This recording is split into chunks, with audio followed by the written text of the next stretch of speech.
The last thing my daughter ever said to me before walking out of my life was, "I wish you had been the one who left instead of Dad." The words didn't sound angry. They sounded final. She grabbed her backpack, slammed the front door, and disappeared into the rain. I stood frozen in the hallway, still holding the birthday cake I'd baked for her 18th birthday. The candles melted before I could even blow them out. My name is Claire Dawson, and for 2 years, my daughter believed I had destroyed our family. She had no idea I'd been protecting her from the truth. And if she ever discovered what really happened, she might never forgive either of us. It all started long before Emma stopped speaking to me. Our house in Portland looked perfect from the outside. White fence. Blue shutters. Fresh flowers lining the porch. The kind of home people slowed down to admire. Inside, it was much quieter than it looked. Not because we didn't love each other. Because everyone was hiding something. My husband, Daniel, had always been charming. He remembered anniversaries. He brought coffee home every Friday. He made neighbors laugh at barbecues. People loved him. Sometimes I wondered if I was the only one who noticed how quickly his smile disappeared whenever we were alone. "You worry too much," he'd say whenever I questioned another late-night meeting. "Someone has to keep this family afloat." And I'd apologize. Again. Emma adored her father. If Daniel hung the moon, she would have thanked him for it. "Dad actually listens," she'd tell me. "You just assume the worst." Those words hurt more than she knew. Because I wasn't assuming. I was noticing. Little things. Bills hidden in his office drawer. Phone calls that ended the moment I entered the room. Bank statements arriving at a post office box instead of our home. One Saturday afternoon, while Daniel took Emma shopping for her prom dress, I decided to organize his office. Not snoop. Just organize. At least, that's what I kept telling myself. Then I found a folder buried beneath old tax papers. Inside was a life insurance policy. My name was printed across the top. $500,000. My hands trembled. I didn't even know the policy existed. But what caught my attention wasn't the amount. It was the signature. Mine. Except, I had never signed it. I stared at the page. Every letter looked almost perfect. Almost. Someone had practiced writing my name. Someone had forged it. My heart pounded so loudly I almost didn't hear the garage door opening. I shoved the folder back into the drawer just as Daniel walked inside. "There you are," he smiled. Emma held up a beautiful pale blue dress. "Mom. Isn't it gorgeous?" I forced a smile. "It's perfect." Daniel looked at me for only a second. Just long enough to notice my face. "You okay?" "Just tired." His eyes narrowed. Not with concern. With calculation. That night I barely slept. The next morning, I drove to the insurance company alone. The woman behind the counter smiled politely. "I'm sorry," she said after checking the records. "Only the policy owner can request detailed information." "I'm listed on the policy." She hesitated. "Actually." She frowned at the screen. "That's strange." "What?"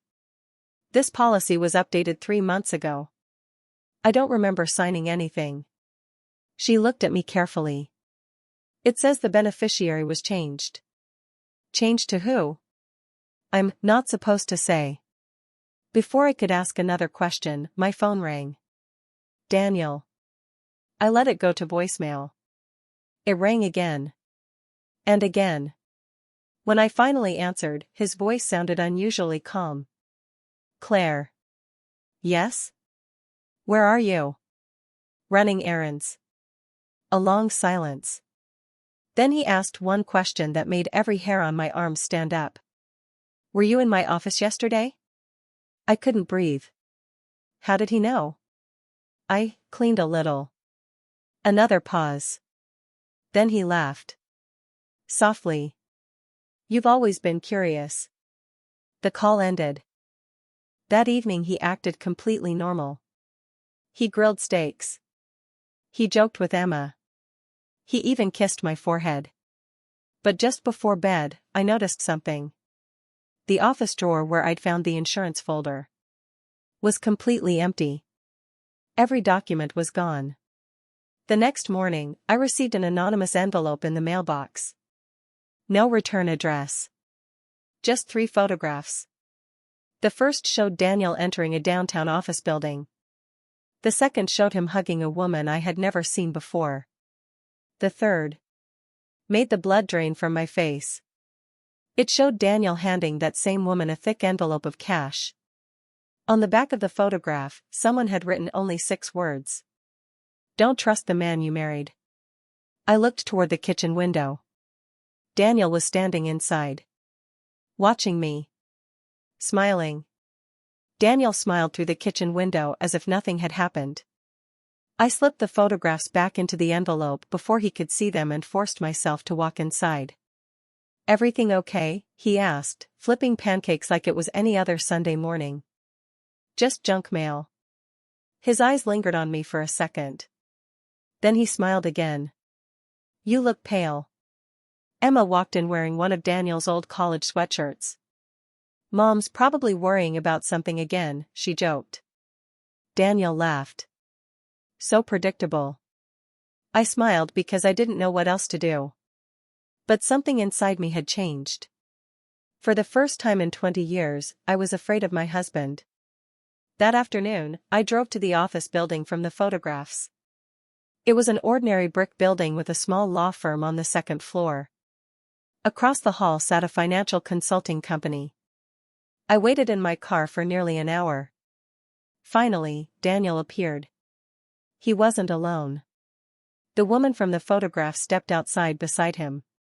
She looked to be in her early 40s, dressed professionally, carrying a leather briefcase. Then something happened that made my stomach tighten. She handed Daniel a file. He didn't even open it. Instead, he hugged her. Not like 2 people having an affair. Like 2 people celebrating. I reached for my phone and snapped several pictures. Just then, someone knocked on my driver's side window. I nearly screamed. The woman was standing beside my car. She gave me a sad smile.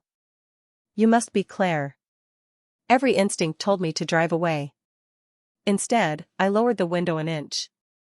Who are you? My name is Rachel. Do I know you? No. She looked around the parking lot before speaking again. But I know who you are. And my husband? She nodded slowly. Yes. I swallowed hard. So you're having an affair with him?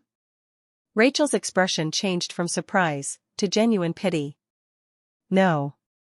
Then explain the pictures. I can't. Why not? Because if I tell you now. She paused, her voice trembling. Someone innocent could get hurt. Before I could stop her, she placed a business card through the window. If you ever feel you're in danger. She hesitated. Call me. Then she walked away. I stared at the card. Rachel Bennett. Family law attorney. Family law? Nothing made sense anymore. That evening, Daniel came home carrying flowers. White lilies. My favorite. 20 years together, and he had never once bought lilies. You deserve these, he said. For what? For putting up with me. His smile looked rehearsed. During dinner, Emma laughed harder than I'd seen in months. She and Daniel talked about colleges. Road trips. Future apartments. I barely spoke. Every time Daniel looked at me, I wondered what he knew. Every time Emma smiled at him, my heart broke a little more. She trusted him completely. She trusted the wrong parent. 2 days later, everything exploded. I came home from work early. The front door was unlocked. Inside, drawers were pulled open. Cabinets stood empty. The living room looked as though someone had searched every inch of the house. I grabbed my phone. Before I could dial 911, Daniel stepped out of his office. "What happened?" I asked. He sighed. "I was going to tell you tonight." "Tell me what?" "We've been robbed." Something felt wrong. Nothing expensive was missing. The television was still there. Jewelry sat untouched. Even Emma's laptop remained on the table. Only papers had disappeared. Insurance files. Tax records. Medical documents. Family photographs. Anything that told the story of our lives. The police arrived an hour later. One officer quietly pulled me aside. "Mrs. Dawson." "Yes?" "Did your husband mention someone specifically looking for documents?" "No." He frowned. "This doesn't look like a normal burglary." "What does it look like?" "Someone knew exactly what they wanted." That night, after everyone went to bed, I checked the security camera app on my phone. We had installed cameras 2 years earlier. The system had mysteriously stopped recording the day before. Error. No footage available. I stared at the message. Then I remembered something. Daniel had insisted on updating the system last week. The recordings hadn't disappeared by accident. Someone had erased them. The next morning, I drove to Rachel's office. She welcomed me without surprise. I wondered how long it would take. "You know what's happening?"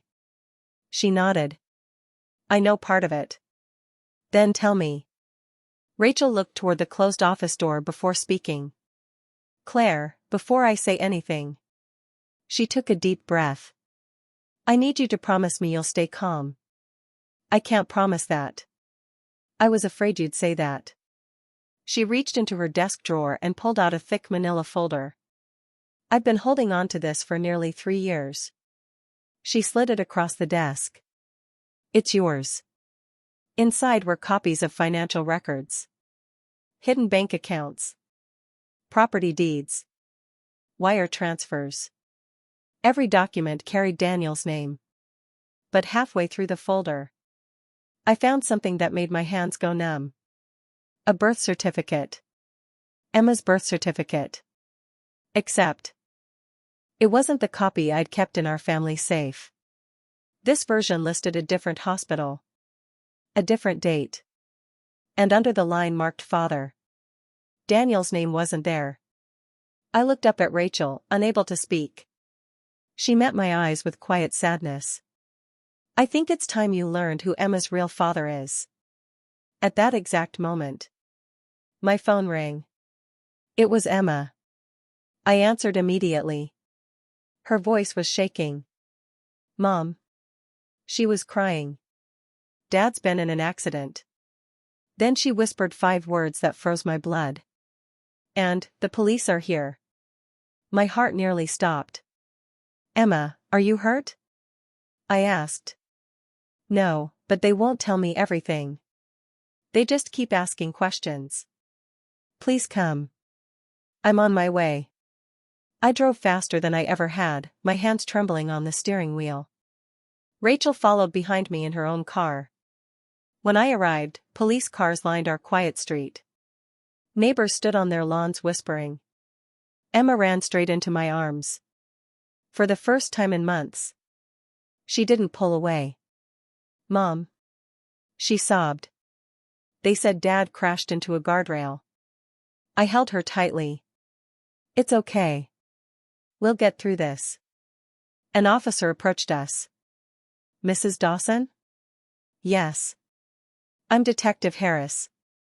Your husband is alive, but before the accident he called 911 himself." "He did?" The detective nodded. "He said, 'Tell my wife I'm sorry.'" She was right. Those words echoed inside my head. He was right. He had been hiding something. Just not what everyone believed. Hours later, Daniel regained consciousness at the hospital. He looked weaker than I'd ever seen him. Emma rushed to his bedside. "Dad, what happened?" He looked at her, then at me. I can't lie anymore. The room became painfully quiet. Daniel motioned for Rachel, who had just arrived, to come inside. Emma frowned. Why is a lawyer here? Rachel answered softly. Because your father asked me to be. Daniel closed his eyes for a moment before speaking. Emma, everything you think you know about your family is incomplete. She looked confused. What are you talking about? He turned to me. I'm sorry, Claire. Tears filled his eyes. I should have told her years ago. Emma looked between us. Told me what? I reached into my purse and slowly placed the birth certificate Rachel had given me on the bed. Emma picked it up. Her eyes scanned the page. Then she frowned. This isn't right. She looked at Daniel. Why isn't your name here? Silence. Finally, Daniel answered. Because I'm not your biological father. Emma laughed. A short, nervous laugh. That's not funny. I'm not joking. She stepped backward. No. You were only 6 months old when I met your mother. Emma stared at me. Mom? I felt tears spill down my face. He's telling the truth. She shook her head over and over. You lied to me, both of you. I wanted to protect you, I whispered. When your biological father left, he disappeared completely. He wanted nothing to do with us. Daniel nodded. I chose to become your father. I adopted you when you were 3. Emma looked completely lost. So, everything was fake? No, Daniel said firmly. My love for you was never fake. She couldn't even look at him. Then why hide it? Before either of us could answer, Rachel quietly opened another folder. There was another reason. She handed Emma several documents. They're court records. Emma read silently. Her face slowly drained of color. What is this? Rachel spoke gently. Your biological father recently tried to challenge Daniel's adoption. Emma blinked. He came back? Only after learning Daniel had built a successful business. Daniel nodded. He wanted money. Not a daughter. I finally understood everything. The secret meetings. The lawyer. The hidden files. The insurance policy. Daniel hadn't been planning against me. He had been preparing to fight a legal battle. But, I whispered, the forged signature? Daniel looked ashamed. I was wrong. He swallowed hard. I created the insurance policy without telling you because if something happened to me during the case, I wanted both of you financially protected. You forged my signature. I know. I thought if I explained everything, the court case would become public before we were ready. Rachel added quietly, I argued against it. That's why we kept meeting. The photographs. The envelopes. Everything suddenly fit together. Except one thing. The anonymous pictures. Rachel smiled sadly. I sent them. Everyone looked at her. I was trying to warn Claire that something dangerous was happening without violating attorney-client privilege. You wrote, don't trust the man you married. I should have written, don't trust the situation you're seeing. For the first time in days. We all laughed. It was a small laugh. But it broke years of fear. Daniel recovered over the next several weeks. Physically. Emotionally, healing took much longer. Emma barely spoke to either of us. Then one rainy Saturday afternoon, she came home carrying an old cardboard box she had found in the attic. Inside were hundreds of photographs. Daniel teaching her to ride a bicycle. Daniel asleep in a hospital chair after she had her appendix removed. Daniel cheering at every soccer game. Daniel wearing a ridiculous princess tiara during one of her birthday parties because she'd insisted he be King Sparkles. On the very bottom lay a folded piece of paper. Emma opened it carefully. It was an adoption letter written by Daniel the night before the judge finalized everything. His handwriting was messy. The ink had faded. It read, "Tomorrow, a judge may call me your father. But I've already been your dad for years. Being your father isn't something the court is giving me. It's the greatest gift you've already given me. No matter what happens in life, if you ever doubt who loves you most, look for the man who's still standing beside you when everyone else walks away. I'll be there. Always. Love, Dad." Emma couldn't finish reading. Her tears soaked the page. That evening, she quietly walked into the backyard where Daniel was struggling to repair the old wooden swing she'd loved as a little girl. He looked up. Neither of them spoke. She simply crossed the yard, wrapped her arms around him, and whispered through her tears, "I'm sorry, Dad." Daniel dropped the wrench and hugged her as tightly as he could. "I've been waiting to hear your voice," he whispered. "From the kitchen window, I watched them together. For months, I had believed I had lost my daughter forever. But the truth hadn't destroyed our family. The lies had. And once the truth finally found its way home, so did she."